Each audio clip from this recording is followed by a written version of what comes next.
Un nouveau vainqueur de Grand Prix, des améliorations qui fonctionnent, Aston Martin de retour et un week-end catastrophique pour Ferrari. Aujourd'hui, on va faire le point sur tout ce qui s'est passé ce week-end parce que mine de rien, pour la dernière course avant le Summer Break, il s'est quand même passé pas mal de choses. Alors j'étais pas là ce week-end, mais j'ai eu la chance de rencontrer mon idole, le GOAT Flash McQueen. Mais ne vous inquiétez pas, j'ai tout vu, j'ai tout entendu, j'ai tout lu et je trouve qu'il y a quand même pas mal de choses à redire qu'on va voir ensemble. Comme d'habitude, ceux qui sont sur mobile, je compte sur vous pour booster cette vidéo. Pour ceux qui ne sont pas abonnés, parce qu'on vous voit, vous êtes encore nombreux à regarder les vidéos sans vous abonner, abonnez-vous, on est bientôt aux 340 000. Et sans plus tarder, il est temps de faire le débrief du Grand Prix de Hongrie 2026.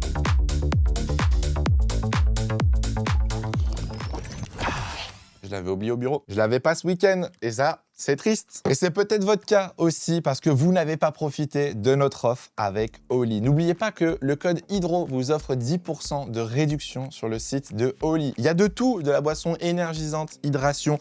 Il y a de l'ice tea, il y a du milkshake, il y a du matcha maintenant. Oui, je me suis mis à boire du matcha, ne me jugez pas dans les commentaires. Si jamais vous n'avez pas encore testé, je vous invite à tester les produits. Nous, pour le coup, au local, on a la chance d'avoir énormément de goûts différents pour tenir toute la semaine. Et c'est vrai que quand je pars en déplacement, j'ai tendance à oublier mon shaker au local. Alors heureusement, si vous êtes comme moi et que vous êtes un peu tête en l'air, vous avez une solution et je l'ai à la maison. Je ne l'ai pas ici parce que justement, j'ai peur de l'oublier au local. C'est ma Syrup Bottle. Une bouteille qui vous permet d'avoir du sirop directement et de changer les goûts facilement. Une bouteille qui se transporte et qui est très stylée. Et ça, pour le coup, je la garde toujours avec moi pour être tranquille. Mine de rien, là, c'est l'été qui arrive. Donc, le Holy énergisant va plus être ma priorité. On va pouvoir passer sur de l'ice tea et des milkshakes pour l'été. Et si jamais vous voulez vous faire plaisir, ce sera aussi le moment de profiter pendant le summer break. Pour ce qui est des boissons énergisantes, je vous rappelle que c'est déconseillé quand même aux mineurs et qu'il faut en consommer avec modération. Un shaker, ça suffit largement pour la journée. N'hésitez pas à commander avec le code HYDRO ou alors le code HYDRO5. Si jamais vous n'avez jamais commandé sur Holy, vous aurez 5 € de réduction. Le lien est dans la description. Et nous, on passe tout de suite à la note du Grand Prix de Hongrie 2026.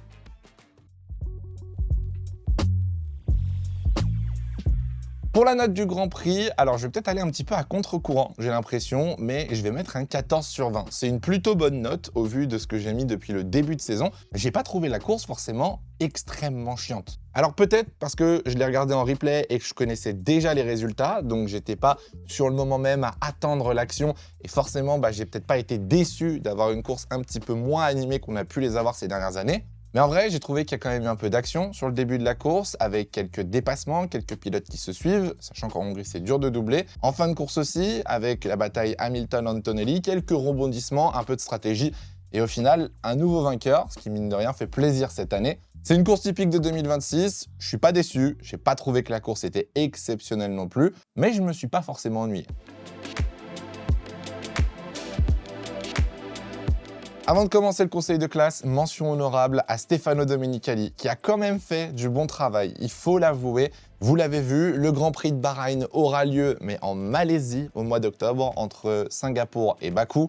Alors peut-être que pour plusieurs d'entre vous, vous n'avez jamais vu une course sur le circuit de Malaisie, à Kuala Lumpur, qui est un circuit que personnellement, j'adore. Je suis content, même si ça va faire beaucoup de Grands Prix en fin de saison, on est bien d'accord, mais je suis extrêmement content de retourner sur ce GP. Bahreïn finance du coup le circuit de Malaisie pour que le Grand Prix de Bahreïn ait lieu. C'est pas la première fois qu'un GP n'a pas lieu dans le pays même, comme par exemple à l'époque le Grand Prix de Suisse en France. Donc voilà, il faut quand même féliciter Domenicali et la FIA qui ont fait du très bon travail pour faire revenir ce GP. Maintenant, reste à voir les conditions météo à cette période de l'année. Premier élève du conseil de classe et comment ne pas féliciter Aston Martin qui, mine de rien, avait promis des améliorations, avait promis un gain de temps sur la piste et c'est exactement ce qui s'est passé. Alors oui, c'est pas encore suffisant. Oui, c'est pas encore une voiture qui peut jouer les points ou qui peut se battre vraiment dans le midfield, mais quand on voit là où ils étaient il y a encore quelques semaines, il faut quand même saluer le travail et le développement fait sur cette voiture. Pour la première fois de la saison, Alonso est passé en Q2. Alors 15e certes, dernier certes, mais ça reste quand même un petit événement. Et en course, l'Aston Martin s'est battu contre les Haas, contre les Williams, a même titillé les Alpines à des moments pendant la course. On est bien d'accord, c'est pas suffisant, mais c'est un énorme pas en avant qui a d'ailleurs impressionné le midfield. On a vu Berman, les pilotes Williams, être impressionnés, être surpris de voir une upgrade aussi performante. Aston va avoir une petite pause maintenant d'1 mois pour se préparer pour la deuxième partie de saison et c'est là où tout va se jouer. Je ne sais pas encore exactement s'il y a des grosses améliorations prévues sur le châssis sur la deuxième partie de saison. En tout cas, il y en a une sur le moteur qui arrive à Zandvoort et pourquoi pas en vrai, mine de rien, avoir Aston Martin qui se bat pour des points à la fin de la saison. On a beaucoup critiqué, il faut quand même féliciter, bravo Adrian Newey. Malgré la bouse des 10 premières courses qu'on a pu avoir, mine de rien, la voiture aujourd'hui est quand même assez performante et donne de l'espoir pour la suite de la saison. Deuxième élève du conseil de classe, là aussi les félicitations pour McLaren. On a beaucoup critiqué McLaren ces dernières semaines, on les a beaucoup remis en question avec un manque de performance. Là aussi, les améliorations fonctionnent extrêmement bien. Aileron Macarena, châssis, capot moteur, bref, la totale. Quand je dis la totale, attention, parce qu'il reste des améliorations qui doivent arriver à partir de Zandvoort. Donc ça veut dire que McLaren va encore gagner du rythme. Et ça, c'est extrêmement intéressant pour la deuxième partie de saison. C'était un week-end où McLaren, en général, excelle, où ils sont extrêmement performants, surtout depuis les dernières années, et ça n'a pas manqué. Que ce soit Lando Norris ou Oscar Piastri, McLaren a dominé ce week-end. Alors attention quand même, parce que autant Lando Norris a fait un week-end de champion du monde. Pole position un peu inattendue, on va dire. Très gros rythme pendant la course, bien plus rapide que son coéquipier. Victoire totalement méritée et surtout maîtrisée.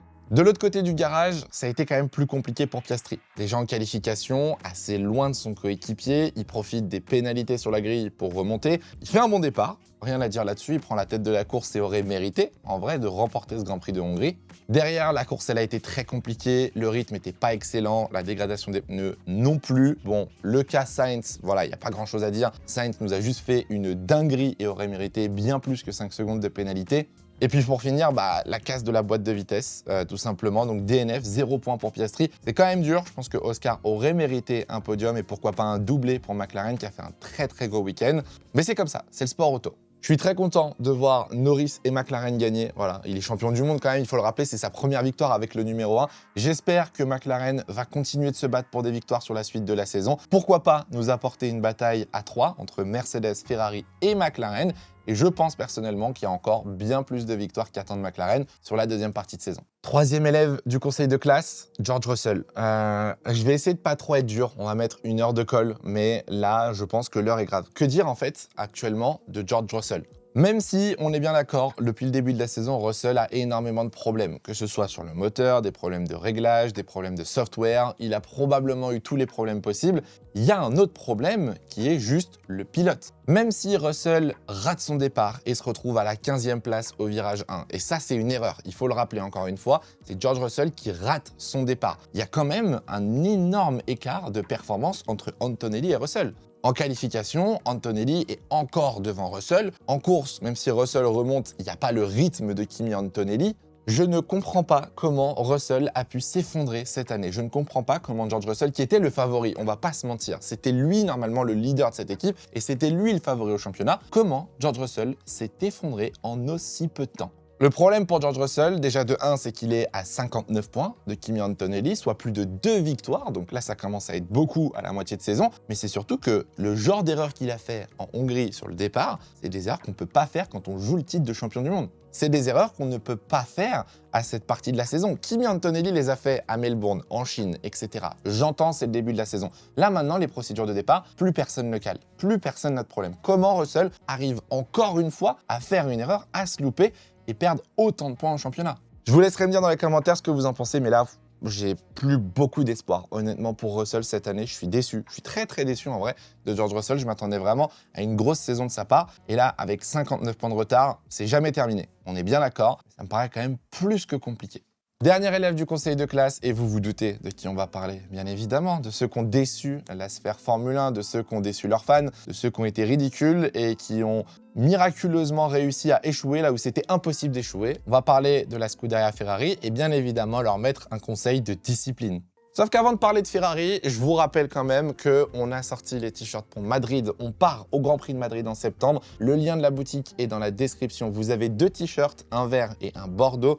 En plus des t-shirts, vous avez un mug disponible sur la boutique. Si jamais vous n'avez pas malheureusement les moyens de vous prendre un t-shirt, vous avez au moins cet objet disponible sur le site. Donc le lien sera dans la description. Merci à tous ceux qui ont déjà commandé, que ce soit un mug, des t-shirts. Merci beaucoup. On a très hâte d'être à Madrid et de vous faire beaucoup de contenu. Mais bref, c'est pas le sujet. On repasse tout de suite à Ferrari. Ferrari m'a déçu. Mais quand je vous dis déçu, honnêtement, c'est à un point que je ne pouvais même pas imaginer. On était quand même sur le circuit qui devait être favori pour Ferrari. C'était le meilleur circuit d'un point de vue performance pour la Scuderia, au vu des virages, au vu des faibles lignes droites, etc.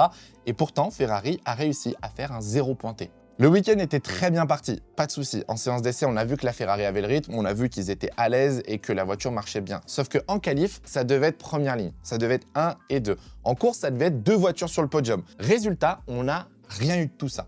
Si on refait le topo, c'est une voiture qui marche bien, mais Hamilton, malheureusement, qui prend une pénalité en qualif de 3 places pour avoir gêné Piastri. On a Leclerc qui foire totalement son départ et qui perd 3 positions. À partir de là, la course, elle est foutue. Hamilton essaye de s'accrocher à Verstappen pour tenir le podium, sauf que là aussi, une pénalité en course pour 0,1 km/h.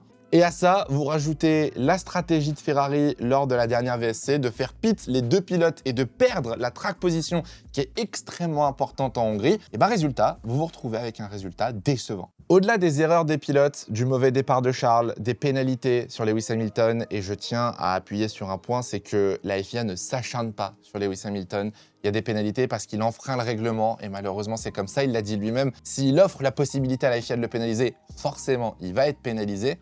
Mais au-delà de ça, je trouve que le week-end a été mal géré. Par exemple, le pit stop, comme je vous le disais, en fin de course, n'a aucun sens. On voit pendant toute la course que les pilotes ne peuvent pas doubler. On voit qu'Hamilton n'arrive pas à passer sur Verstappen. Pourquoi le remettre derrière Antonelli avec un box avec des pneus soft? C'est exactement la même erreur qu'à Silverstone avec le même timing. Ça se joue à quelques centaines de mètres et Hamilton, une nouvelle fois, se fait avoir. Alors je dis pas, s'ils n'étaient pas rentrés au stand, peut-être qu'ils n'auraient pas fini sur le podium non plus, mais il y aurait eu plus de chance. Il y avait une douzaine de secondes qui séparaient Hamilton d'Antonelli, il restait même pas une quinzaine de tours. Je ne comprends toujours pas, et j'ai revu les replays, j'ai revu la stratégie, pourquoi on a fait rentrer Lewis Hamilton. Du côté de Charles Leclerc, j'ai pas grand chose à vous dire, même lui n'a pas trop compris, je pense, ce qui s'est passé. Pas de rythme, la voiture ne répondait pas bien, il n'était pas capable de gérer ses pneus, pas capable de dépasser. Je pense que tout simplement c'est un week-end à oublier pour Ferrari. Je tiens juste à refaire un point parce qu'on va parler du classement juste après. Pour l'instant, je vois beaucoup de gens dire que Ferrari devrait demander à Leclerc de laisser passer Hamilton pour le championnat. Il n'y a pas assez de points d'écart. Hamilton n'est pas assez proche d'Antonelli et n'est pas assez loin de Charles Leclerc pour qu'on engage des consignes de coéquipiers pour aider Lewis Hamilton au championnat. Ça n'a tout simplement pas de sens. Par contre, ce qui est sûr, c'est que Ferrari est encore dans la bataille pour le constructeur, à moins de 80 points de Mercedes. Là, il y a quelque chose à jouer. Là, Ferrari doit se concentrer et jouer en équipe à 2 et maximiser les résultats, surtout quand on voit Russell et Antonelli. Mais il ne faut pas commencer à se tirer dans les pattes. Il ne faut pas commencer à se battre et se dire oui, il y a peut-être le 8e titre d'Hamilton, etc. Non, c'est pas le sujet. Là, Ferrari va faire une pause d'1 mois et il va falloir revenir fort. On rappelle à Zandvoort, il y aura l'Addio, un nouveau moteur pour Ferrari juste avant Monza.